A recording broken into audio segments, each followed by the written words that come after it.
لمبا کھینچا گیا۔ اچانک فجر کی گردن ایک عجیب سے احساس سے اٹھی۔ اس کی چھٹی حس نے عجیب سا الارم بجایا۔ وہ چونکی۔ اس نے شیشے کے پار دیکھا تو وہ اب گاڑی سے کچھ قدم دور کھڑا فون پر مصروف تھا، اور اس کے پیچھے سے ایک تیز رفتار ٹرک دھند چیرتا ہوا برق رفتاری سے سیدھا اس کی سمت بڑھ رہا تھا۔ ولی! اس کی چیخ اس کے گلے میں پھنس گئی۔ آواز گاڑی کے اندر ہی ٹوٹ گئی۔ وہ جھٹکے سے دروازے کھولتے ہوئے باہر نکلی۔ پیچھے دیکھو۔ فون سے ابھرتی منار کی وہی گہری سرگوشی اس کے کانوں سے ٹکرائی۔ اس کا دل پل بھر کو ساکت ہوا۔ اس نے ایک پل کے لیے پیچھے مڑ کر دیکھا۔ ٹرک اس کے بالکل قریب پہنچ چکا تھا۔ اس نے پوری برق رفتاری سے پیچھے چھلانگ لگائی۔ ہوا کا زور ایسی شدت سے اس کے چہرے پر پڑا کہ پھولوں کا گلدستہ اس کے ہاتھ سے چھوٹ کر زمین پر گر گیا۔ لیکن کڑاک کی آواز۔ ٹرک کا بایاں حصہ اس کے کندھے کو ٹکر دے کر گزر گیا۔ وہ دور جا کر فٹ پاتھ کی دہلیز سے ٹکرا کر گرا۔ اس کے جسم نے زمین پر ہچکولا کھایا۔ پھول بکھر کر فٹ پاتھ پر پھیل گئے۔ فجر کے قدم جیسے شل ہو گئے۔ اس کی آنکھیں پھٹ گئیں۔ دل کی دھڑکن جیسے کسی نے مٹھی میں جکڑ لی ہو۔ وقت جیسے کسی نے روک دیا ہو۔ میدان جنگ کے اس ایک پل میں سب کچھ خاموش، لیکن اندر تنفس چیخ رہا تھا۔ وہ جھٹکے سے آگے بڑھی۔ سرد ہوا اس کے گالوں پر خنجر کی طرح چبھ رہی تھی۔ وہ اس کی جانب بھاگ رہی تھی۔ قدموں سے بے ساختہ آوازیں ابھرنے لگیں، جیسے پتھر پر کوئی شیشہ ٹوٹ رہا ہو۔ ولی! اس کی چیخ فضا کو ہلا گئی۔ وہ نیم بے ہوش حالت میں زمین پر پڑا تھا۔ اس کے سفید قمیص پر سرخ دھبا پھیلنا شروع ہو چکا تھا۔ ہونٹوں کے کناروں پر خون کی باریک دھار نمودار ہوئی۔ اس کی نظریں دھند میں تحلیل ہوتی روشنیوں کو پھٹی پھٹی سی تک رہی تھیں۔ ولی آنکھیں کھولو! وہ اس کے قریب گھٹنوں کے بل گری ہوئی تھی۔ اس کے ہاتھوں نے ولی کے کندھے کو تھاما۔ خوف سے اس کا پورا وجود کانپ رہا تھا۔ ولی نے بمشکل پلکیں اٹھائیں۔ وہ ہوش میں رہنے کی کوشش کر رہا تھا۔ اس کی نگاہ میں درد نہیں تھا، صرف بے بسی تھی۔ فجر! اس نے لب ہلائے، لیکن آواز جیسے گلے کے اندر کہیں دفن ہو گئی۔ نہیں، بات مت کرو، میں ابھی ہے۔ اس کی سانسیں بے قابو ہو چکی تھیں۔ چہرہ خوف سے سفید پڑ گیا۔ کسی کو فون کرنا ہوگا، ایمبولینس۔ اس کا اپنا فون گاڑی میں گر گیا تھا۔ یا اللہ! کوئی ہے؟ وہ حلق کے بل چلائی۔ قریب کی دکانوں سے لوگ بھاگ کر باہر آنے لگے۔ ولی کا سر اس کی گود میں تھا۔ سرخ مایہ پھیلتا جا رہا تھا۔ ٹرک کب کا دھند میں غائب ہو چکا تھا۔ دور کہیں منار کی وہ شریر سرسراتی ہنسی دھند میں تحلیل ہو رہی تھی۔ فجر نے آنسوؤں میں گھری نظروں سے ولی کی طرف دیکھا۔ اس کی انگلیاں ولی کے بالوں میں پھسلتی ہوئی اس کے گالوں تک آئیں۔ کچھ نہیں ہوگا، تم سن رہے ہو؟ اس نے لرزتی ہوئی سانس سے کہا۔ ولی کی آنکھوں میں ہلکا سا عکس ابھرا، جیسے وہ مسکرانا چاہ رہا ہو۔ تم نے کہا تھا تم میرے دل کا مسئلہ حل کرو گے، ابھی تو بہت سے مسئلے باقی ہیں۔ ولی نے دھیرے سے آنکھیں بند کی۔ نہیں، آنکھیں مت بند کرو ولی نہیں۔ وہ تڑپ رہی تھی، بن پانی کے مچھلی کی طرح۔ اس کی آواز ٹوٹتی جا رہی تھی۔ وہ اپنے ہونٹ کاٹ کر ضبط کے بندھن سنبھال رہی تھی، لیکن آنسو اس کے گالوں سے بہہ گئے۔ کوئی ڈاکٹر کو بلاؤ! شور پھیل چکا تھا۔ کچھ لوگ بھاگتے ہوئے آئے۔ کسی نے ایمبولینس کو کال کی۔ سڑک کے درمیان فجر کی ہچکیوں اور ولی کی مدھم سانسوں کے بیچ وقت تھم گیا تھا۔ ولی کی پلکوں نے دوبارہ ہلکا سا ارتعاش محسوس کیا، اور اس نے بہت مشکل سے اپنی نگاہ فجر پر مرکوز کی۔ اس کی آنکھوں میں اداسی نہیں، ایک خاص سی تسکین تھی، جیسے وہ اس بات پر مطمئن ہو کہ اگر یہ زندگی کے آخری لمحہ تھا تو وہ اسے دیکھ رہا ہے، جس سے وہ بے پناہ محبت کرتا تھا۔ وہ اس کے چہرے کو تھامے خود میں سمیٹنے کی کوشش کر رہی تھی۔ اس کے لرزتے لب ولی کی سماعت میں سرگوشی کر رہے تھے۔ تم نے کہا تھا تم مجھے کبھی اکیلا نہیں چھوڑو گے، کبھی نہیں۔ ولی کی سانس میں ایک پھڑپھڑاہٹ ابھری، اور پھر نم آنکھوں سے اس نے فجر کا چہرہ دیکھا اور ہولے سے سر انکار میں ہلایا، جیسے کہہ رہا ہو میں نہیں چھوڑوں گا۔ وہی لمحہ تھا جب ایمبولینس کا سائرن بہت دور دھند میں کہیں بجا، لیکن اس ایک لمحے کے بیچ فجر کی آنکھوں کے سامنے ہر شے سفید ہو گئی، جیسے دل کے اندر کسی نے برف کی ایک سل رکھ دی ہو۔ وہ ہوش کھو چکا تھا، اور فجر کی ایک خوفناک چیخ ابھری، دل دہلا دینے والی چیخ، وہ چیخ جس نے سڑک کی دھند کو روند ڈالا، قریبی درختوں پر بیٹھے پرندوں کو چونکا کر اڑا دیا، اور شاید کسی دور کھڑی مینار کو لمحے بھر کو خاموش کر دیا۔ اور پھر ہاتھوں میں اس کی دھڑکن لیے وہ دھند میں گم سناٹے کے اندر بیٹھی رہی، ٹوٹے پھولوں کے بیچ، بکھرے دل کے ساتھ، اور خاموش آسمان اس صدمے کا گواہ بنتا چلا گیا۔ ایمبولینس کے سائرن نے ہسپتال کے سناٹے کو چیر کر رکھ دیا۔ اس کے ہاتھ خون سے رنگے ہوئے تھے، شال کے کناروں پر سرخی جم کر سیاہی میں بدل چکی تھی۔ آئی سی یو کے شیشوں کے پار ڈاکٹرز کی بھاگ دوڑ عیاں تھی۔ بار بار دروازہ کھلتا بند ہوتا، مشینوں کی تیز پیپ پیپ اس کی سماعتوں کو زخمی کر رہی تھی۔ وہ دروازے کے پاس زمین پر بیٹھی تھی، گہرے نیلے لباس پر خون کے داغ ایسے لگ رہے تھے جیسے کسی نے پھولوں کو مسل کر ان پر پھینک دیا ہو۔ سردی اتنی تیز تھی کہ سانسیں برف کی بھاپ بن کر نکل رہی تھیں، لیکن اس کے جسم کو جیسے احساس ہی نہ تھا۔ وہ پتھر کے بت کی طرح بیٹھی بس اپنے کان آئی سی یو کی طرف لگائے ہوئے تھی، شاید کوئی آواز، کوئی امید، کوئی دھڑکن سن سکے۔ یہ سب میری وجہ سے ہوا ہے۔ اس کے ہونٹوں نے بے آواز الفاظ ادا کیے، انگلیاں کپ کپا رہی تھیں، دل کے اندر ندامت اور اذیت کا ایک طوفان تھا۔ میں نے اسے نگل لیا۔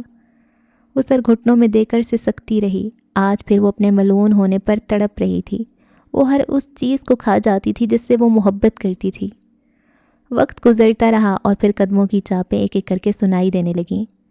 سب سے پہلے رئیس ہال کی لمبی راہداری سے گزرتا ہوا آیا۔ اس کے قدم ہمیشہ کی طرح مضبوط نہیں تھے، ان میں ایک عجیب سی بوجھل خاموشی تھی، جیسے ہر سانس کے ساتھ کوئی بڑی چیز ٹوٹ رہی ہو۔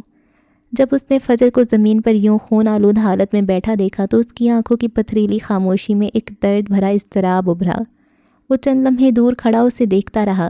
سیاہ کوٹ کے اندر اس کا سینہ تیزی سے اٹھ رہا تھا، جیسے وہ اپنی پوری طاقت سے خود کو ٹوٹنے سے روک رہا ہو۔ آخر میں وہ آہستہ قدموں سے آگے بڑھا اور اس کے سامنے آ کھڑا ہوا۔ فجر، بس ایک لفظ، مگر اس ایک لفظ کے اندر خوف، غصہ، بے بسی، سب کچھ بند تھا۔ فجر نے بے یقینی سے سر اٹھایا، اس کی آنکھیں سرخ تھیں، کسی جلتے ہوئے انگارے کی طرح۔ میں نے اسے کھا لیا۔ دھڑکتے لفظ اس کے لبوں سے ٹوٹے۔ رئیس نے پل بھر کو آنکھیں بند کیں، اس کے اندر کی پوری سلطنت جیسے لمحے بھر کو خاموش ہو گئی۔ شاید اس نے زندگی میں پہلی بار اپنے ہتھیاروں سے خالی ننگی روح کی حالت محسوس کی۔ ولی، اس کا ولی، جسے وہ اپنا وارث سمجھتا تھا، جو کل رات اس کی بنیادوں میں دیمک کہلایا تھا، آج اسی کی زندگی اور موت کے بیچ وہ کھڑا تھا، بے حال، بے اختیار۔ کوئی کچھ کرے، وہ آہستہ سے بڑبڑایا، جیسے خود سے مخاطب تھا۔ اس نے مڑ کر خالی راہداری کو دیکھا، جیسے وہ ہسپتال کی سفید دیواروں سے مدد مانگ رہا ہو۔ آنکھوں کے کناروں پر نمی چمکی، مگر اس نے پلکیں سختی سے جھپک لیں۔ اسی لمحے مراد بھاگتا ہوا آیا۔ اس نے جیسے ہی فجر کی حالت دیکھی تو پل بھر کو سانس روک گیا۔ فجر، وہ اس کے پاس جھکا، لیکن پھر محمودانہ طور پر پیچھے ہوا۔ ڈاکٹر کیا کہہ رہے ہیں؟ فجر نے خاموشی سے سر نفی میں ہلایا، اس کے ہونٹ پھڑ پھڑائے، مگر کوئی لفظ نہیں نکلا۔ دور آئی سی یو کی شیشے کی کھڑکیوں کے پار ڈاکٹر ایک اور انجیکشن کی تیاری کر رہے تھے۔ کچھ دیر بعد فلک اور فخر بھی آن پہنچے۔ فلک کے ہاتھ میں دعا کی تسبیح تھی جو بے قابو انگلیوں کے بیچ گرتی سنبھلتی رہی۔ اس نے فجر کو باہوں میں بھر لینا چاہا، مگر وہ بالکل جامد ہو چکی تھی، جیسے کسی نے اس کے وجود کو برف کی سل میں بدل دیا ہو۔ اور آخر میں عروسہ، وہ قدم بقدم ہسپتال کی راہداری میں چلی آ رہی تھی۔ اس کے چہرے پر کوئی تاثر نہیں تھا، جیسے اس نے سارے احساسات کہیں راستے میں دفن کر کے قدم بڑھائے ہوں۔ رئیس نے اسے آتے دیکھا تو پل بھر کو اس کا دل کسی نامعلوم درد سے بھر گیا۔ آج اس کے سب سے قریبی لوگ اس سفید راہداری میں جمع تھے، اور سب کی آنکھوں میں بے بسی اور شکست لکھی تھی۔ وہ سامنے آئی، ولی کے وجود کو آئی سی یو میں دیکھ کر اس کا دل ڈوب گیا۔ شاید چند لمحوں کے لیے زمین نے اس کے قدموں سے رشتہ توڑ دیا۔ اس کی آنکھوں کے نیچے ہلکے اور تھکن کے نشانات واضح تھے، مگر کچھ کہے بغیر وہ آئی سی یو کے دروازے کے سامنے دیوار کے ساتھ کھڑی رہی، چہرے پر وہی پتھریلی خاموشی، مگر آنکھوں میں ایک گہرا ٹوٹا ہوا اندھیرا۔ رئیس نے اس کی طرف دیکھا تو قدم آگے بڑھ کر وہ ٹھہر گیا۔ اس نے جیسے کچھ کہنا چاہا، مگر زبان حلق میں اٹک گئی۔ الفاظ اس کے پاس تھے ہی نہیں۔ وہ بس اپنے دونوں ہاتھ سائیڈ میں بھینچے کھڑا رہا، اندر سے ٹوٹتا ہوا، باہر سے مضبوط رہنے کی کوشش کرتا ہوا۔ یہ سب میرا قصور ہے۔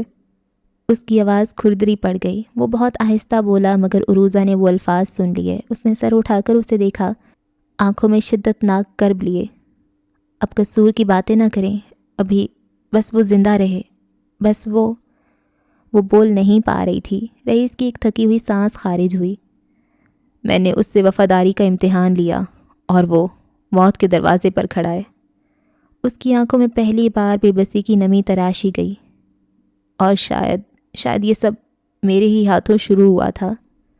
وہ دیوار کے ساتھ پشت لگا کر کھڑا تھا، اس کا مضبوط وجود تھرتھرا اٹھا، آنکھیں چھت کی طرف اٹھائیں جیسے رب ذوالجلال سے سوال کر رہا ہو، میں نے سب کچھ کھو کر کیا پایا؟ سناٹے میں صرف مشینوں کی بیپ بیپ رہ گئی تھی، شیشے کے پار وہ موت و زندگی کی سرحد پر لڑ رہا تھا، باہر سب خاموش تھے، ہر ایک کی روح اس لمحے برف کی طرح ساکت ہو چکی تھی۔ وہ رات ایک ایسی رات تھی جو شاید زندگی بھر کسی کی یادوں سے مٹنے والی نہیں تھی، کیونکہ اس رات حقیقت نے سب کے دلوں سے زخمی آواز میں بس ایک سوال پوچھا تھا، وفاداری کی قیمت کیا ہوتی ہے؟ رات اور گہری ہو چکی تھی، ہسپتال کے باہر کھڑے درختوں کی ٹہنیاں سرد ہوا کے جھونکوں سے سسکیاں بھر رہی تھیں، وارڈ کی کھڑکیوں سے مدھم زرد روشنی باہر چھن چھن کر پھسل رہی تھی، مگر اس روشنی کا ایک بھی ذرہ اس وقت فجر کے دل میں نہیں اتر پا رہا تھا۔ وہ خاموشی سے راہداری سے نکل کر ایک چھوٹے سے خالی راہداری میں آ گئی۔ وہاں عبادت گاہ کا دروازہ کھلا ہوا تھا، کوئی بھی اندر نہیں تھا۔ سفید ماربل کی ٹھنڈی سیڑھیوں پر قدم رکھتے ہی اس کے اندر کچھ لرز سا گیا۔ در و دیوار پر قرآنی آیات کی طلائی فریم لٹک رہے تھے اور ایک کونے میں جائے نماز رکھے تھے جن سے کسی کے آنسوؤں کی مہک آ رہی تھی۔ وہ چند لمحوں تک دروازے کے پاس کھڑی رہی، جیسے خود سے سوال کر رہی ہو، کیا میں یہاں آ سکتی ہوں؟ پھر اس نے دیر نہیں کی، اندر داخل ہو کر وضو کیا، پھر خاموشی سے آگے بڑھ کر جائے نماز اٹھایا، اپنی کانپتی انگلیوں سے اسے بچھایا۔ ہسپتال کی روشنیاں یہاں سے بہت دور محسوس ہو رہی تھیں، دھند، بے بسی، خاموشی، سب اس کے دامن سے لپٹ گئی۔ آج وہ منار فیشنز کی مالکن نہیں تھی، نہ دنیا کی مشہور ترین کاسٹیوم ڈیزائنر، نہ وہ عورت جو یہ کہتی تھی کہ اگر میں سجدے میں گری تو تخت سے گر جاؤں گی۔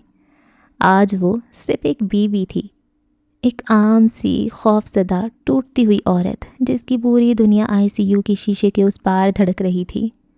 وہ دھیرے سے سجدے میں جھک گئی۔ پہلا لمحہ خاموشی، دوسرا لمحہ نم آنکھوں کی لرزش، تیسرا لمحہ ٹوٹ کر بکھرنے کی اذیت۔ یا اللہ! اس کی آواز بہت آہستہ نکلی، جیسے کسی نے اس کے گلے کے گرد سناٹے کی رسی لپیٹ رکھی ہو۔ میں نے ہمیشہ خود کو مضبوط کہا، سب کے سامنے سر اونچا رکھا، مگر آج میں کمزور ہوں۔ اس کے الفاظ آنسوؤں میں بھیگتے جا رہے تھے۔ وہ میرا غرور ہے، میری ہمت ہے، اس کی سانس میرے دل کی دھڑکن ہے، اگر وہ رک گئی تو میں بھی مر جاؤں گی۔ اس کی ہچکیوں نے ساری خاموشی چیر ڈالی، سجدے کے فرش پر آنسوؤں کے ننھے قطرے ٹوٹ کر گرے اور جائے نماز میں جذب ہو گئے۔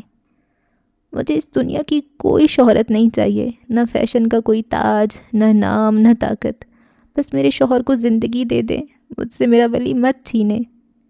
ایک لمحے کے لیے اس کے الفاظ ٹوٹ گئے، گہری سانس لی، آنکھیں بند کیں اور پوری ٹوٹتی ہوئی روح کے ساتھ سرگوشی کی۔ یا رب، وہ تیری امانت ہے، لیکن آج میں وہ امانت واپس مانگنے آئی ہوں۔ مجھے میرا ولی زندہ واپس چاہیے۔ مسجد کے اندر موجود ہلکی سی روشنی اس کے سجدے پر ٹھہر گئی، جیسے رب کی رحمت خاموشی سے اسے سن رہی ہو۔ وقت وہاں رک گیا۔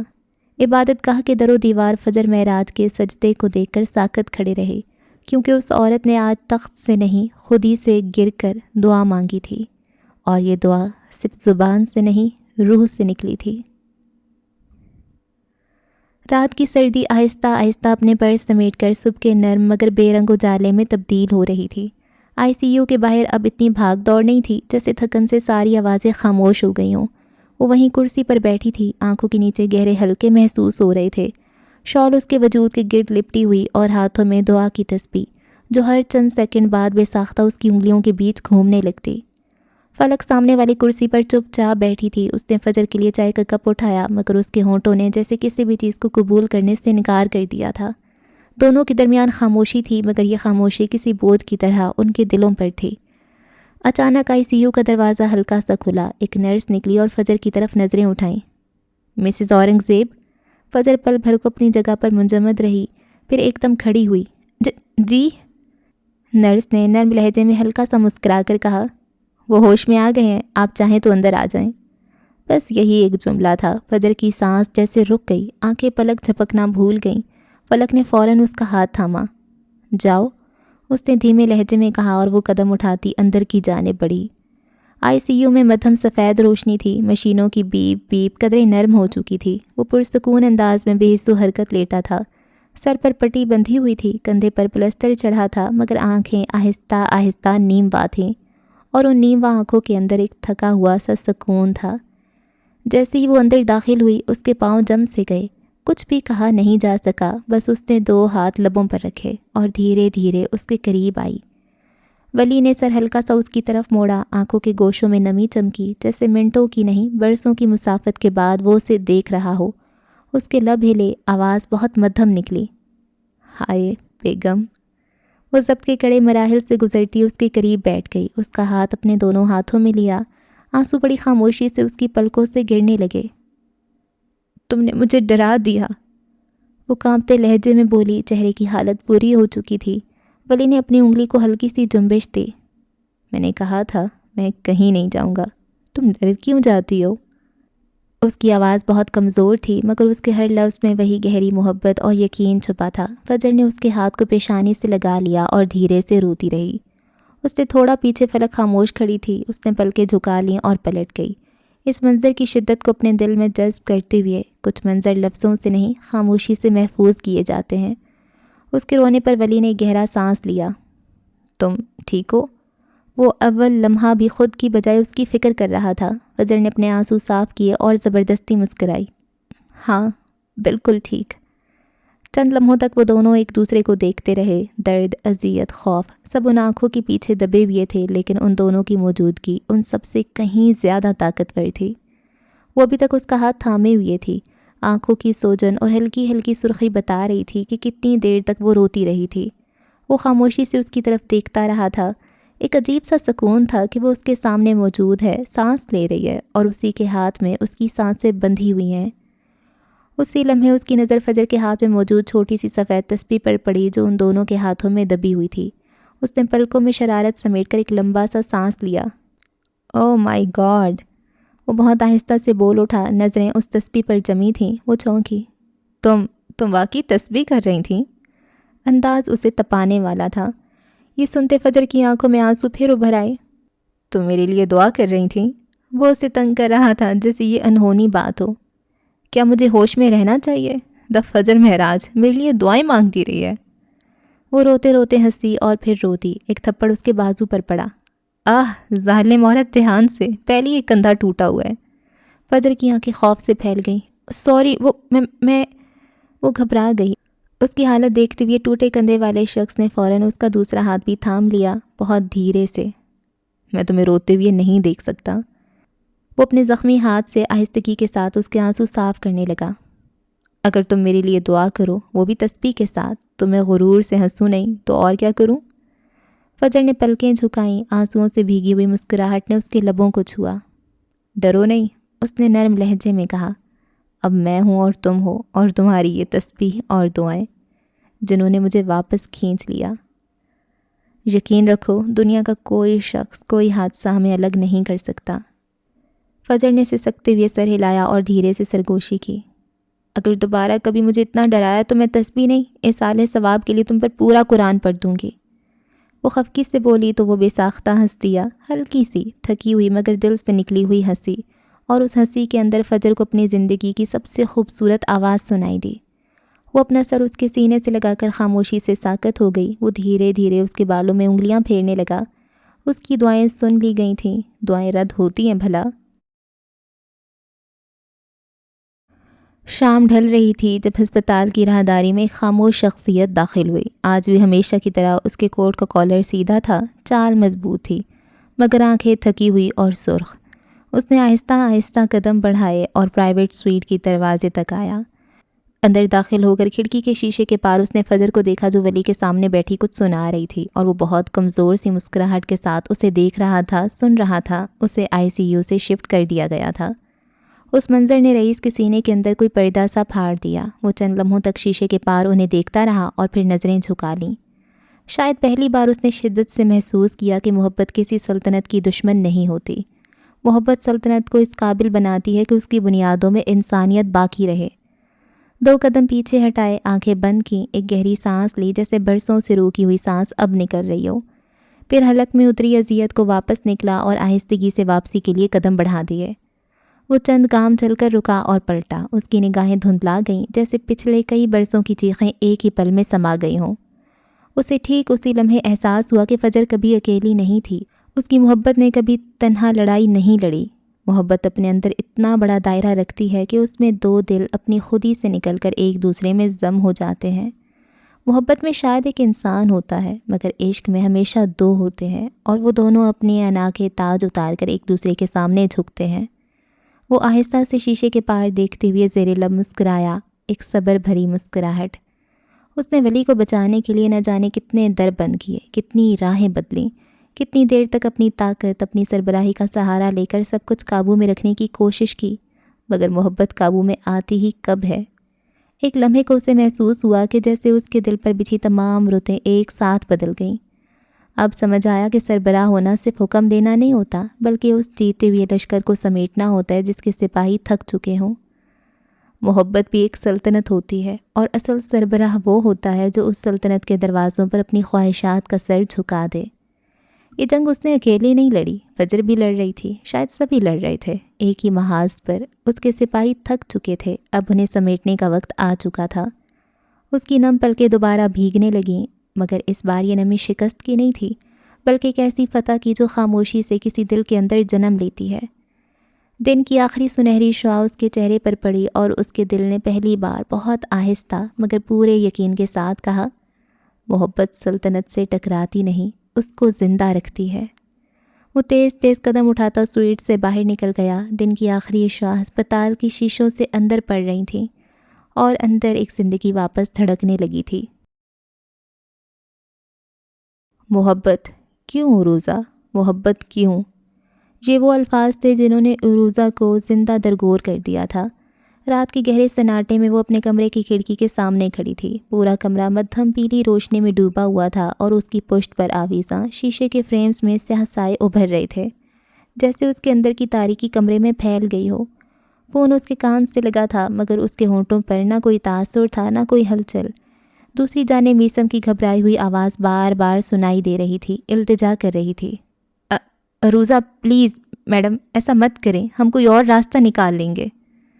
عروزہ کی بھوری آنکھوں میں ایک عجیب سی دھند اتری ہوئی تھی، جیسے وہ اس دنیا میں موجود ہو کر بھی کہیں اور دیکھ رہی ہو۔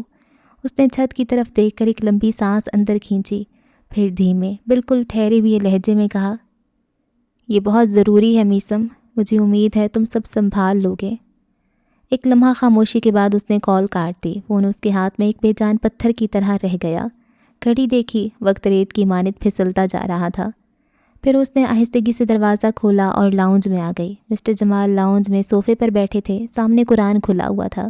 اس نے چند قدم آگے بڑھ کر ان کے سامنے کھڑے ہوتے ہی اطلاع دی، بہت سادہ، کسی عام دن کی طرح، میں ہسپتال جا رہی ہوں۔ مسٹر جمال نے ایک لمحے کو سر اٹھایا، ان کی آنکھوں میں ایک مہربان سی چمک ابھری۔ انہوں نے اسے بغور دیکھا، جیسے کچھ ڈھونڈ رہے ہوں، جیسے اس کے اسپاٹ چہرے کے پیچھے چھپے طوفان کو سمجھنے کی خواہش لیے ہوئے ہوں۔ جلد واپس آنا، میں انتظار کروں گا۔ عروزہ کے ہونٹ ایک لمحے کو ہولے سے کپکپائے، ایک ناقابل دید لرزش جو اس کے اندر کے آخری انسانی احساس کا ثبوت تھی، لیکن اس نے فوراً لب بھینچ لیے اور صرف سر ہلایا۔ اس کے بعد وہ مڑی اور تیز نپے تلے قدموں سے باہر نکل گئی۔ اس کی گاڑی شہر کی تاریک سڑکوں پر خاموشی سے کسی شکاری جانور کی طرح تیر رہی تھی۔ ونڈ شیلڈ پر بارش کی بوندوں کی ہلکی تہ جمع ہو رہی تھی، جس سے باہر کی دنیا کسی دھندلے خواب کا منظر پیش کر رہی تھی۔ اس وقت سڑکیں تقریباً خالی تھیں جیسے، اور پوری دنیا کسی انجان گھاٹی میں گم ہو گئی ہو۔ وہ سفید سادہ شرٹ اور نیلی پینٹ پہنے ہوئے تھی، بال سختی سے جوڑا بنا کر بندھے ہوئے تھے، چہرہ مکمل طور پر اسپاٹ، آنکھوں پر بڑے فریم والا چشمہ، جیسے جذبات کو چھپانے کے لیے کوئی آہنی نقاب اوڑھ رکھا ہو، جو اس نے اٹھا کر بالوں پر جما لیا۔ اسٹیئرنگ پر رکھی انگلیاں یکدم سخت ہوئیں، پھر اس نے دوسری طرف رکھے فون کو اٹھایا۔ ایک مخصوص نمبر ڈائل ہوا۔ دوسری جانب نرس نے کپکپاتی آواز میں فون اٹھایا، سب کلیئر ہے میڈم، میں نے انجیکشن لگا دیے، وہ 4 گھنٹے تک نہیں اٹھیں گے۔ اس کے چہرے پر ایک بے تاثر سا سکون اتر آیا۔ گاڑی پہلو بدل کر سیدھی ہسپتال کے سامنے جا رکی۔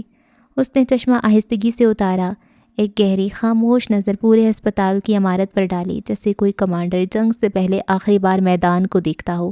پھر وہ گاڑی سے اتری۔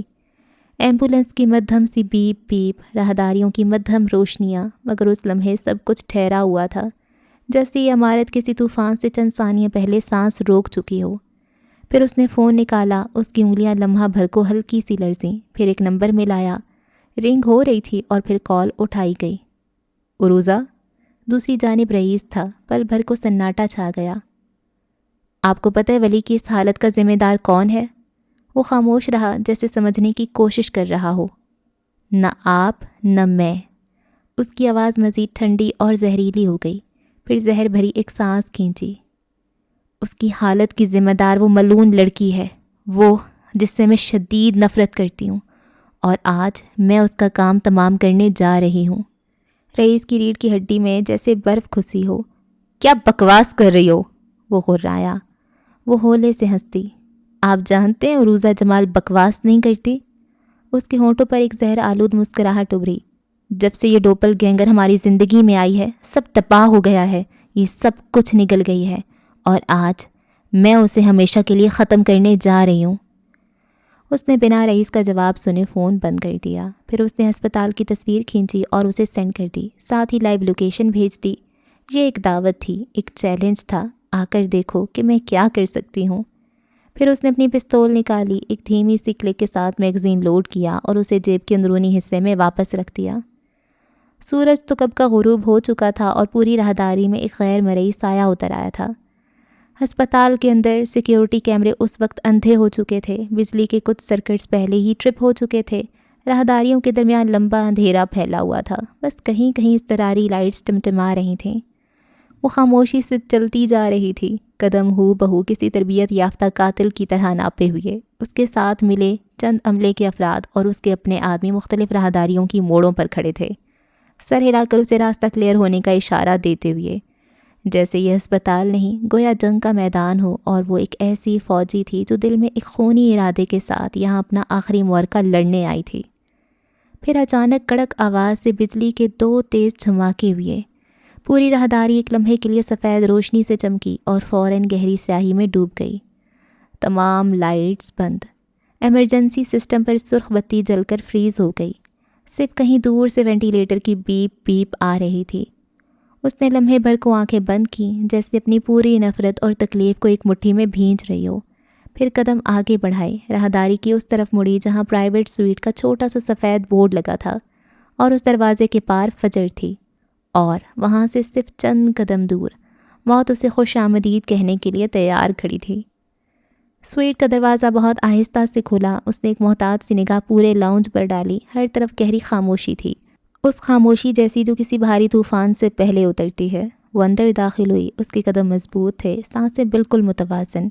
وہ چلتی ہوئی آئی اور آہستگی سے شیشے کا سلائیڈنگ ڈور کھول کر آگے بڑھی جہاں ولی کا بستر تھا۔ وہ سفید چادر میں بے ہوشی کی حالت میں مکمل سکون سے پڑا تھا۔ مشینوں کی بیپ بیپ بہت ہلکی تھی، جیسے کسی دھڑکن کو آخری حد پر روک لیا گیا ہو۔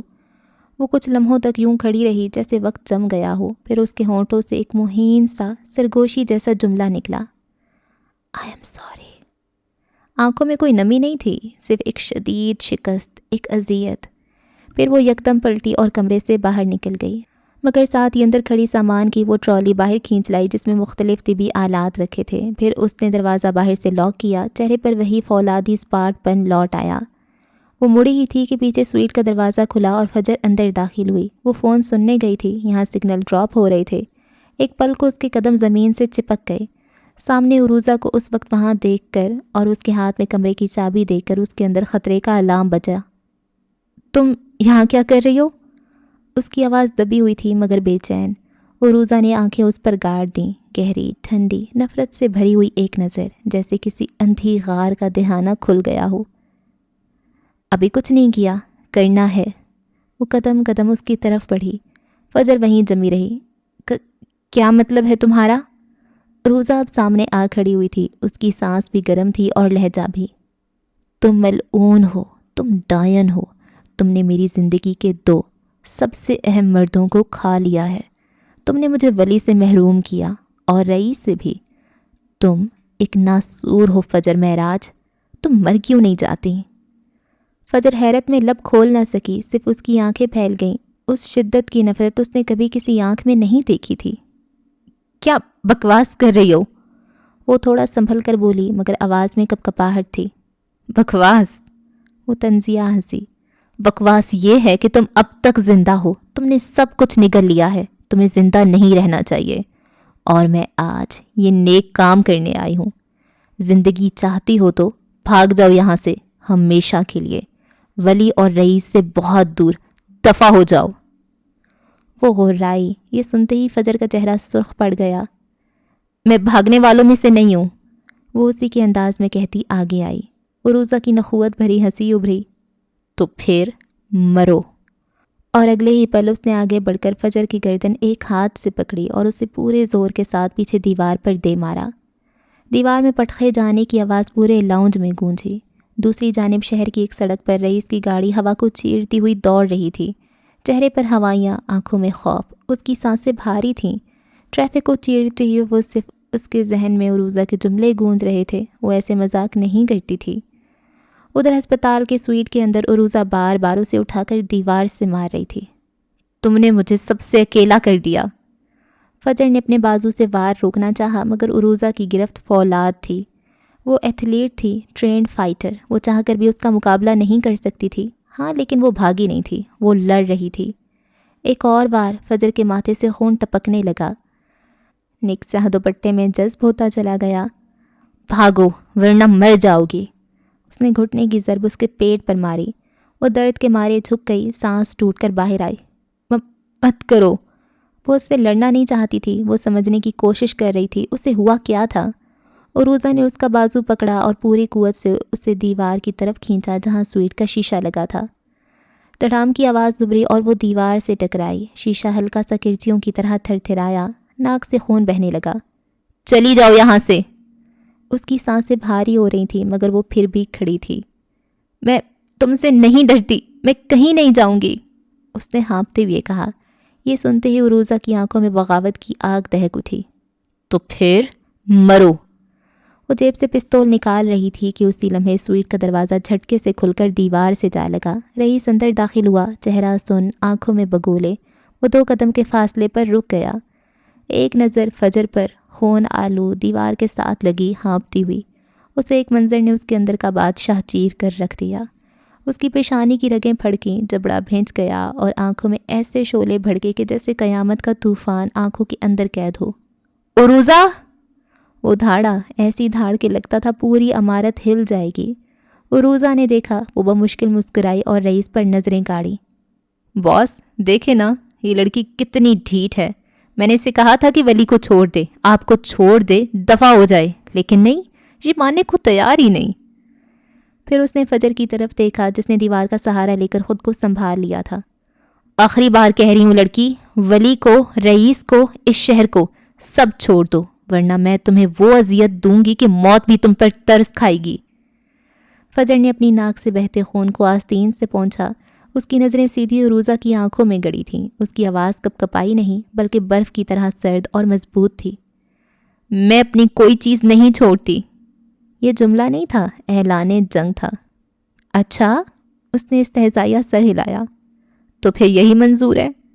اس نے پستول کو جیب میں ہی رہنے دیا۔ اس کی نظریں ساتھ کھڑی طبی آلات کی ٹرالی پر پڑیں۔ اس کا چہرہ ایک صفاقانہ خوشی سے تمتما اٹھا۔ گولی سے مرنا بہت آسان موت ہے، تم اس کی حقدار نہیں ہو۔ اس نے ٹرالی سے ایک وزنی سٹین لیس سٹیل کی ٹرے اٹھائی۔ اس سے پہلے کہ رئیس کچھ سمجھتا، سٹیل کی ٹرے ہوا میں ایک قوس بناتی ہوئی پوری قوت سے فجر کے کندھے اور پسلیوں پر لگی۔ ٹکرانے کی آواز اتنی بھیانک تھی جیسے کوئی ہڈی ٹوٹی ہو۔ اس کے منہ سے ایک گھٹی ہوئی چیخ نکلی اور وہ فرش پر گر گئی۔ رئیس جو پہلا منظر دیکھ کر ساکت ہو گیا تھا، یکدم سے ہوش میں آیا۔ تم نے میرا سب کچھ چھین لیا۔ وہ اب ٹرالی سے کچھ اور ڈھونڈ رہی تھی۔ عروضہ بس کرو، پاگل ہو گئی ہو تم؟ وہ اس کی جانب بڑھا مگر اس کے سر پر خون سوار تھا۔ اس نے ٹرالی کی طرف ہاتھ بڑھایا اور اس کی انگلیاں چمکدار نوکیلی سرجیکل کینچی پر بند ہو گئیں۔ وہ اسے پکڑ کر تیزی سے فجر کی جانب لپکی۔ یہ وہ منظر تھا جس نے رئیس کے اندر کے ہر ضابطے کو توڑ دیا۔ اس نے ایک جانور کسی قوت سے دھاڑتے ہوئے عروضہ کو پکڑا اور اسے پوری طاقت سے پیچھے کھینچا۔ باس چھوڑے مجھے! وہ رئیس کی گرفت میں پھڑپھڑا رہی تھی۔ یہ ہم سب کو کھا جائے گی، یہ ڈائن ہے۔ خاموش! رئیس نے اسے جھنجھوڑ کر دیوار سے لگا دیا۔ کینچی اس کے ہاتھ سے چھوٹ کر فرش پر گری اور کھنکھناتی ہوئی دور جا رکی۔ اس کی آنکھوں میں وہ شعلے تھے جو عروضہ نے کبھی نہیں دیکھے تھے۔ یہ مکمل بیزاری اور نفرت کے شعلے تھے۔ تم نے، رئیس کی آواز گھٹی ہوئی تھی، یہ تم نے کیا کیا عروضہ؟ یہ تم نے کیا کیا؟ اس کے الفاظ، اس کے لہجے، اس کی آنکھوں میں بے یقینی تھی، ٹوٹا ہوا مان تھا۔ عروضہ ایسا کیسے کر سکتی تھی؟ سوئٹ میں اب صرف 3 آوازیں تھیں، فجر کی ٹوٹی ہوئی درد بھری سانسیں، عروضہ کی تیز جنونی سانسیں، اور مانیٹر کی وہ بے رحم مسلسل آواز، بیپ بیپ بیپ۔ رئیس کی گرفت میں جکڑی عروضہ کے ہونٹوں پر ایک ٹوٹی ہوئی بھیانک ہنسی نمودار ہوئی۔ یہ ہنسی نہیں تھی، یہ روح کے ٹوٹنے کی آواز تھی۔ پھر ایک ناقابل یقین تیزی سے اس نے بیلٹ میں لگا پستول نکالا۔ دھات کی وہ آواز اس خاموش وحشت میں کسی کوڑے کی طرح برسی۔ پستول کا دہانہ سیدھا فجر کی طرف تھا، جس کی آنکھیں حیرت سے پھیل کر پتھرا گئی تھیں۔ آج یہ مرے گی۔ عروضہ کی آواز میں اب کوئی انسانی جذبہ باقی نہیں تھا، صرف ایک بنجر کا لانا ارادہ تھا۔ نہیں۔ وقت جیسے ایک لمحے کے لیے منجمد ہو گیا۔ پستول کا ٹریگر دبنے ہی والا تھا کہ اس نے اپنی پوری قوت سے عروضہ کا ہاتھ اوپر کی طرف دھکیل دیا۔ گولی بے آواز چلی، چھت میں ایک سیاہ سوراخ بن گیا اور پلستر کا ایک بڑا سا ٹکڑا برف کے گالے کی طرح جھڑ کر نیچے گرا۔ کمرے میں بارود کی تیز تلخ بدبو ایسے بکھر گئی جیسے موت نے اپنی آمد کا اعلان کیا ہو۔ رئیس نے اس کی کلائی مروڑ کر پستول چھیننا چاہا، لیکن اس نے ایک تربیت یافتہ جنگجو کی طرح الٹے ہاتھ سے اس کے سینے میں گھونسا دے مارا اور خود ایک جست لگا کر پیچھے ہٹ گئی۔ اس کی سانسیں تیز تیز چل رہی تھیں، آنکھیں جنون سے دہک رہی تھیں۔ کیا کر رہی ہو تم؟ اس کی آواز پھٹی ہوئی تھی۔ یہ ضبط کی آخری حد تھی۔ وہ عروضہ تھی، اب تک زندہ تھی۔ کوئی اور ہوتا تو اس کے ہاتھوں اب تک مر چکا ہوتا۔ عروضہ کی آنکھوں میں بجلی کی سی چمک تھی۔ آج آپ کو فیصلہ کرنا ہوگا باس۔ وہ ایک ایک لفظ چبا کر بھنبھنا کر بولی۔ میں یا وہ؟ یہ کہتی وہ ایک جست فجر کی طرف لپکی۔ وہ جو پہلے ہی نیم جان کھڑی تھی پیچھے کو کھسکی، لیکن عروضہ نے سرجیکل ٹرالی کو ایک وحشیانہ جھٹکے سے کھینچا۔ ٹرے میں رکھی اسٹیل کی اسکیلپل، سرجیکل فورسیپس اور دیگر آلات فرش پر بکھر گئے، جیسے دھات کے دانت بکھر گئے ہوں۔ رئیس کی روب میں کانپتی آواز گونجی۔ عروضہ بس کر دو۔ یہ جیسے التجا تھی۔ ہرگز نہیں۔ اس نے جھک کر فرش سے ایک چمکدار سرجیکل فورسیپس اٹھایا۔ پستول اس کی دائیں ہاتھ میں تھا، فورسیپس بائیں ہاتھ میں۔ اس کے چہرے پر اب ہوش نہیں تھا، صرف ایک جنون تھا، ایک ایسا جنون جو سب کو جلا کر راکھ کر دینا چاہتا تھا۔ وہ دوبارہ حملہ کرنے کے لیے بڑھی۔ رئیس بیچ میں آ کر اسے دونوں ہاتھوں سے اتنے زور سے دھکیلا کہ وہ توازن برقرار نہ رکھ سکی اور سیدھی دیوار سے ٹکرائی۔ تصادم اتنا شدید تھا کہ پستول اس کے ہاتھ سے چھوٹ کر دور جا گرا، لیکن اس نے پلک جھپکنے سے پہلے فرش پر پڑی اسکیلپل اٹھا لی، اسے چھری کی طرح مٹھی میں جکڑا اور آگے بڑھی۔ باس پیچھے ہٹ جائیں ورنہ یہ بھی۔ اس کی آواز میں اب التجا نہیں، ایک خونی دھمکی تھی۔ رئیس کی آواز کسی زخمی شیر کی طرح گونجی۔ عروضہ ہوش میں آؤ، یہ تم نہیں ہو۔ ہاں یہی میں ہوں۔ وہ غرائی، آواز میں سالوں کا درد اور قربانیاں تھی۔ وہی عروضہ جس نے آپ کے لیے اپنی پوری زندگی قربان کر دی، اور آج آپ اس لڑکی کے لیے مجھے روک رہے ہیں۔ اس نے وہ تیز دھار اسکیلپل اپنی پوری قوت سے فجر کی سمت اچھالا۔ شڑا کی آواز سبھری۔ رئیس نے آخری لمحے میں خود کو ایک ڈھال کی طرح آگے پھینکا۔ نفرت سے پھینکا گیا وہ چھوٹا سا خنجر، وہ اسکیلپل اس کے بازو کی اوپری حصے میں گہرا چبھ گیا۔ بدن میں بجلی جیسی دردناک ٹیس دوڑ گئی۔ اس نے ہونٹ بھینچ کر زخمی جگہ سے اسکیلپل نکالا۔ خون کا ایک گرم فوارہ پھوٹا اور اس کی سفید شرٹ پر تیزی سے پھیلنے لگا، جیسے کوئی سرخ گلاب کھل رہا ہو۔ بگ بی، فجر تڑپ کر آگے بڑھی۔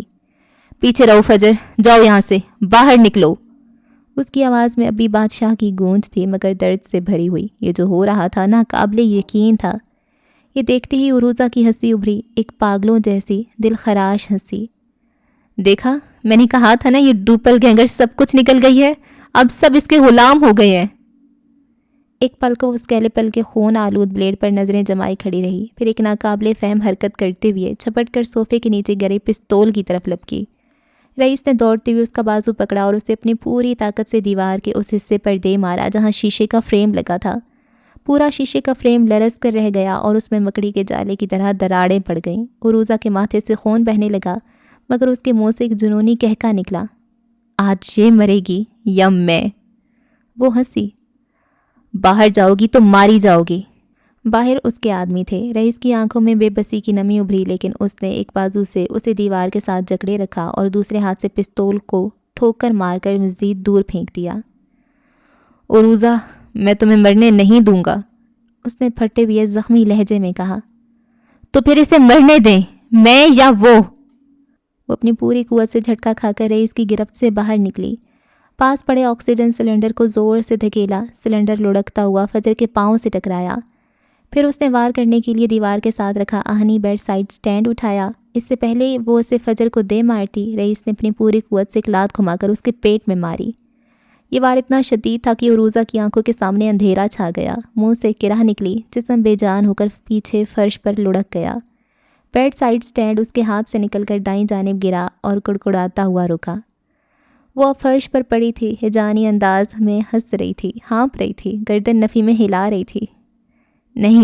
نہیں، آج میں یا وہ گھٹنوں کے بل پہ پناہ ہمت سے اٹھی۔ خون اس کے ماتھے سے بہہ کر اس کی گردن اور سفید شرٹ کو سرخ کر رہا تھا۔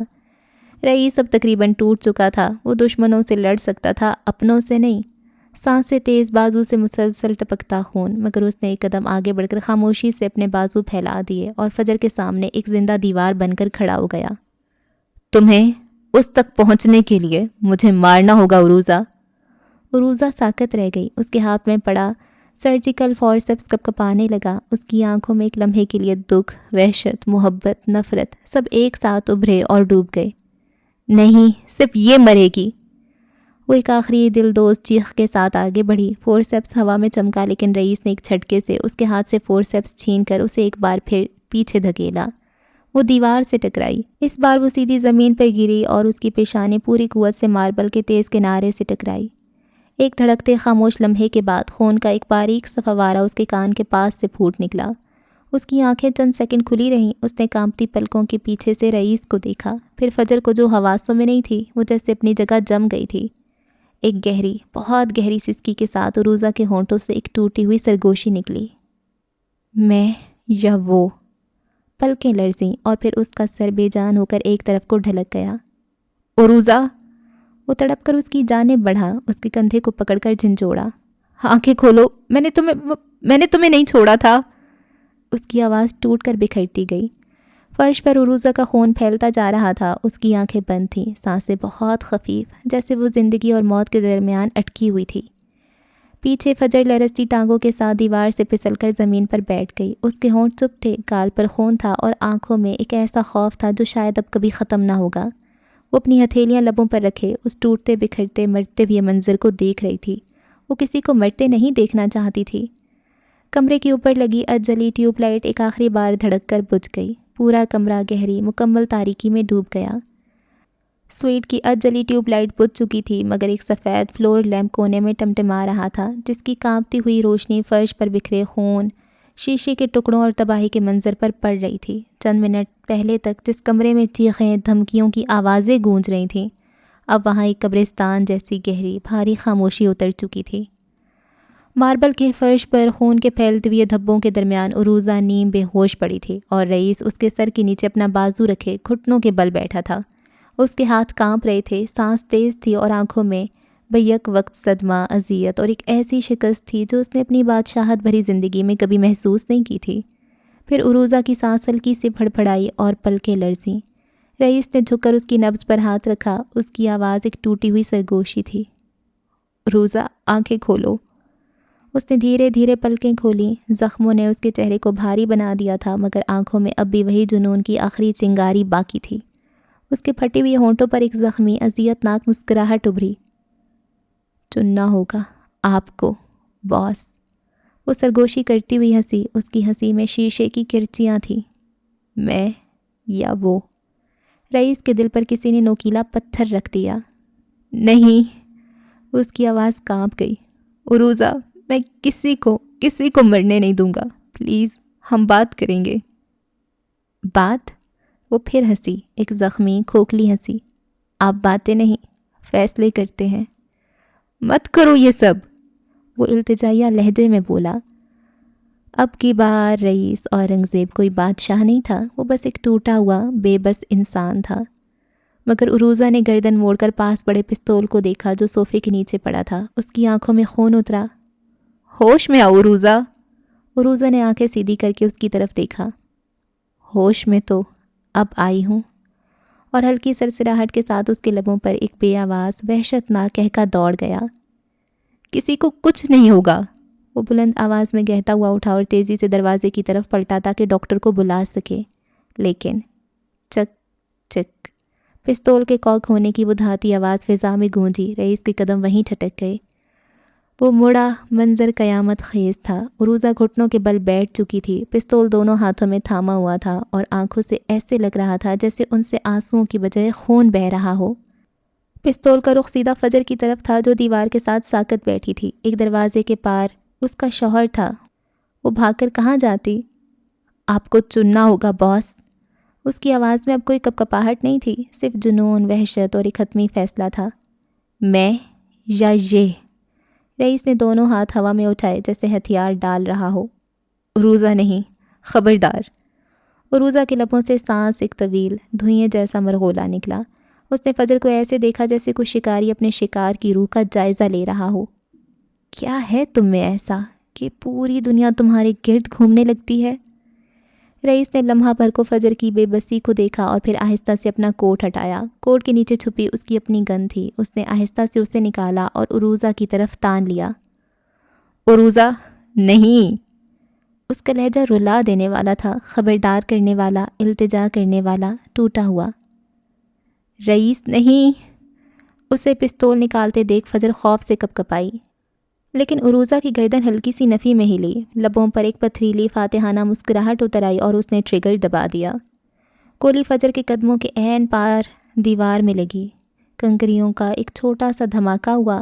فجر گھبرا کر اچھلی اور اپنی کمر دیوار سے چپکا دی، مگر وہ بھاگی نہیں۔ ٹھیک اسی لمحے رئیس کی گن سے فائر ہوا۔ گولی عروضہ کے بازو کے گوشت کو چیرتی ہوئی گزر گئی۔ وہ اسے مارنا نہیں چاہتا تھا، صرف خبردار کرنا تھا۔ اس کا بازو پیچھے کی طرف جھٹکا کھا گیا۔ آنکھوں میں لمحہ بھر کو تکلیف کا گہرا سایہ چھایا، مگر اس نے پستول ہاتھ سے نہیں گرنے دیا۔ وہ ٹرینڈ اور مضبوط تھی، اتنی جلدی مر نہیں سکتی تھی۔ عروضہ! وہ چیختا ہوا تیز قدموں سے اس کی طرف بڑھا۔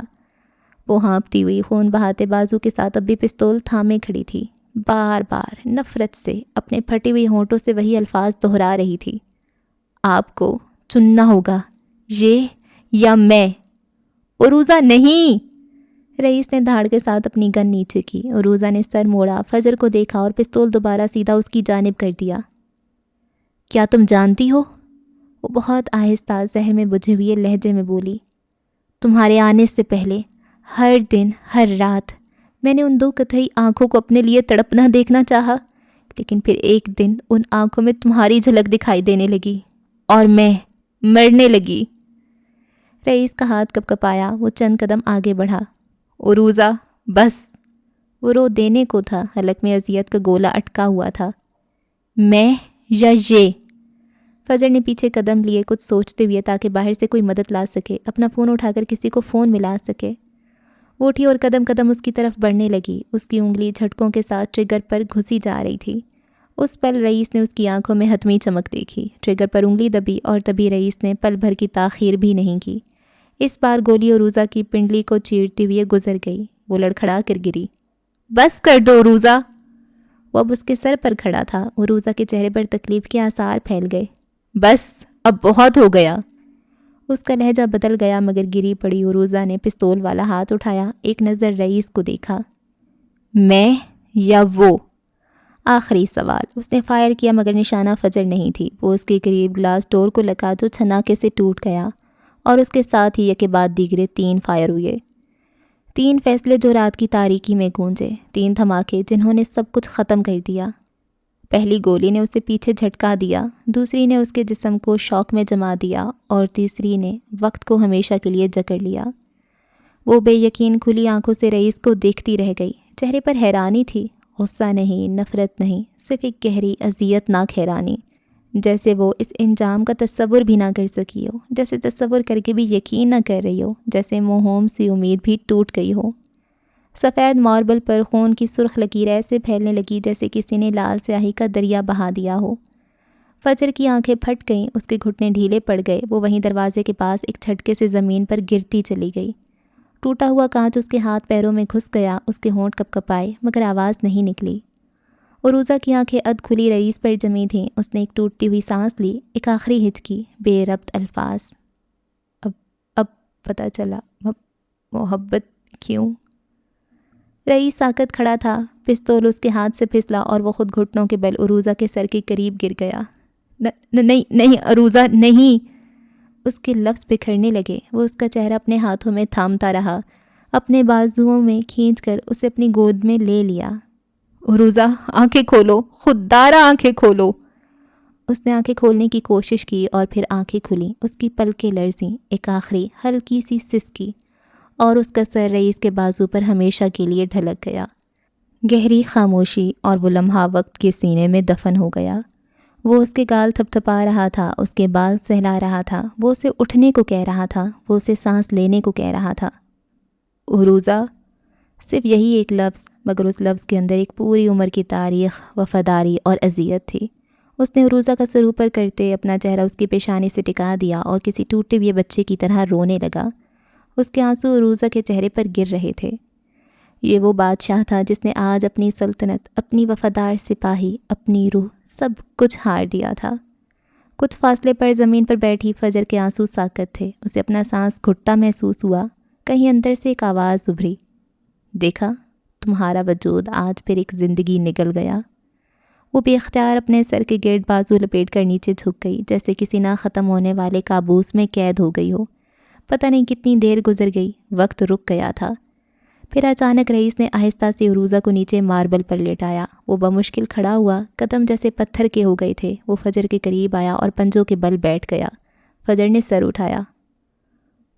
وہ عروضہ آپ نے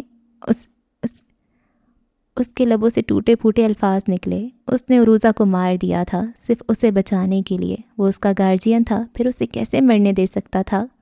اس نے اپنا لرزتا ہاتھ فجر کے سر پر رکھا اور پھر اسی ہاتھ پر اپنے لب رکھ دیے۔ پھر بہت آہستہ آدھی سانس میں کہا، تمہارے لیے کچھ بھی۔ اس کی آنکھیں بھیگ گئیں لیکن وہ کچھ بول نہ سکی۔ رئیس نے اپنا چہرہ پیچھے ہٹایا، اٹھا اور بغیر پلٹ کر دیکھے سوئٹ سے باہر نکل گیا۔ جیسے ہی وہ دروازہ پار کر کے راہداری میں آیا، باہر کھڑے عروضہ کے آدمی جنہوں نے سوئٹ کو گھیر رکھا تھا فوراً سوئٹ کی سمت بھاگے۔ اب یکدم قدموں کی دوڑ، لوگوں کی چیخیں اور کوڈ بلو کی آواز گونجنے لگی۔ مقررہ وقت پر سب ہو رہا تھا، سب پلان کے مطابق۔ یہ عروضہ کا پلان تھا، کہیں گڑبڑ ہو ہی نہیں سکتی تھی۔ اور رئیس خاموشی سے چلتا رہا۔ لمبی خالی راہداری، بجلی جھپکنے لگی جیسے ہسپتال کی عمارت بھی کانپ رہی ہو۔ وہ آج ہار گیا تھا۔ وہ چلتا رہا۔ پھر اچانک کسی نے اسے پکڑ کر ہسپتال کے پچھلے دروازے سے باہر نکال دیا۔ وہ ایک سنسان سڑک پر آ کر رک گیا۔ فضا بھاری تھی، بارش کی ہلکی بوندیں آسمان سے گرنے لگیں۔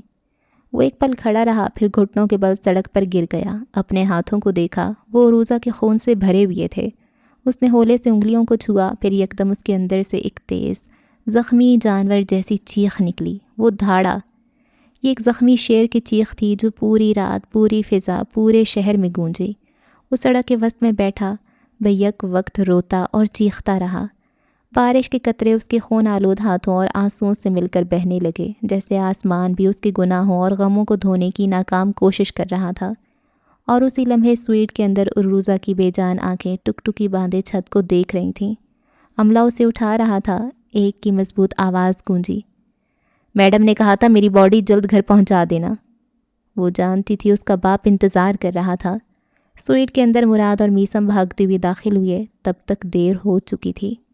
فجر خاموشی سے فرش پر بیٹھی کانپ رہی تھی، اس رات کے خون اور فیصلوں میں ہمیشہ کے لیے قید ہو کر۔ وہ عروضہ سے پہلی بار ہسپتال میں ملی تھی اور آج آخری ملاقات بھی ہسپتال میں۔ یہ رات محبت کی نہیں، خون کی تھی۔ یہ رات ایک بادشاہ کو ایک انسان میں بدل دینے والی تھی۔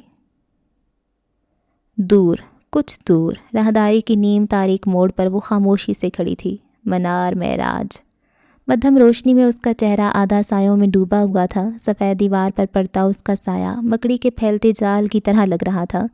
اس کے ہاتھ کی انگلیاں آہستہ آہستہ دروازے کے فریم کو چھو رہی تھیں، جیسے اس نے ابھی ابھی کسی نازک دھاگے کو ٹٹولا ہو۔ اور تب وہ چیخی، وہ زخمی شیر کی دل پھاڑ دینے والی چیخ ہسپتال کے سینے کو چیرتی ہوئی فضا میں بلند ہوئی۔ راہداری کی بتی ذرا سی لرزی اور منار کی پتلیوں میں ایک منجمد روشنی بھڑک اٹھی۔ ہونٹوں پر ایک ایسی خاموش خفیف سی مسکراہٹ ابھری جو کسی عام انسان کے چہرے پر نہیں آتی۔ یہ وہ مسکراہٹ تھی جو صرف جال بننے والی کو اپنی محنت کے پورا ہونے پر نصیب ہوتی ہے۔ اس نے پلکوں کے پیچھے سے ایک گہری تیز سانس لی اور پھر دھیرے سے اپنے سر کو ایک طرف جھکایا، جیسے دور کوہر میں پھنسا ہوا منظر پوری وضاحت کے ساتھ اتر آیا ہو۔ اور کھیل شروع ہوا۔ اس کے سرد الفاظ ہوا میں یخ لہر کی طرح بکھر گئے۔ کافی دیر تک وہ ساکت رہی، پھر اس نے اپنے پیر پیچھے سرکائے اور دھیرے سے قدم موڑا۔ اس کی اونچی ایڑیاں فرش پر پھسلیں تو ہلکی سی ٹھنڈی آواز پیدا ہوئی، جیسے کوئی دھاگا شریان کے اندر رینگ رہا ہو۔ اس نے آخری بار پلٹ کر اس بند دروازے کو دیکھا جس کے پیچھے خون، چیخیں اور ایک ٹوٹا ہوا بادشاہ سب ہار گیا تھا، اور اس کی آنکھوں میں ایک ایسے سکوت کا سایہ اترا جو خالی نہیں تھا، وہ سکوت سازشوں سے بھرا ہوا تھا۔ اس کے ہونٹ ہلے، بہت آہستہ، جیسے وہ کسی غیر مرئی روح سے بات کر رہی ہو۔ ایک ہار اور ایک نئی چال۔ پھر اس نے نگاہیں جھکائیں اور خاموشی سے اندھیرے کے اندر تحلیل ہو گئی، ایسے جیسے کبھی وہاں موجود ہی نہ تھی، مگر اس کی موجودگی کی سرد سنسان جھلک راہداری کی دیواروں پر خون کی مہک کے ساتھ ہمیشہ کے لیے نقش ہو گئی۔ اچھا جی، اس ایپیسوڈ کو یہاں پہ ختم کرتے ہیں، اور عروزہ کی ڈیتھ ہو گئی ہے رئیس کے ہاتھوں۔ اس سے پتہ تھا یہ سب ہوگا، بس وہ تنگ آ گئی تھی شاید، جیسے کہ نمل میں وہ بندی کا کیا نام تھا، آبدار کو پتہ تھا اس نے مر جانا ہے، پھر بھی وہ یہ سب ہاشم کو کہتی ہے، تو اس کو بھی پتہ تھا، ورنہ وہ رئیس کو بتا کے آتی ہی کیوں، ہے نا؟ تو ایک طرح کا یہ سوسائڈ ہی ہوا۔ ہاں، رئیس کے ساتھ بہت برا ہو رہا ہے، سب کچھ اس کے ہاتھ سے نکلتا جا رہا ہے، اور وہ سب کچھ ہونے دے رہا ہے، وہ کوئی فیصلہ نہیں سنا رہا۔ ولی نے اس کو دھوکہ دیا، اس نے ولی کو کچھ نہیں کہا۔ فجر کو اس نے ویسے بھی مارنا تھا، لیکن جب اسے یہ پتہ چل گیا کہ فجر ولی میں انٹرسٹڈ ہے، تب تو اس کی یقینی موت تھی، اس نے اس کو بھی نہیں مرنے دیا۔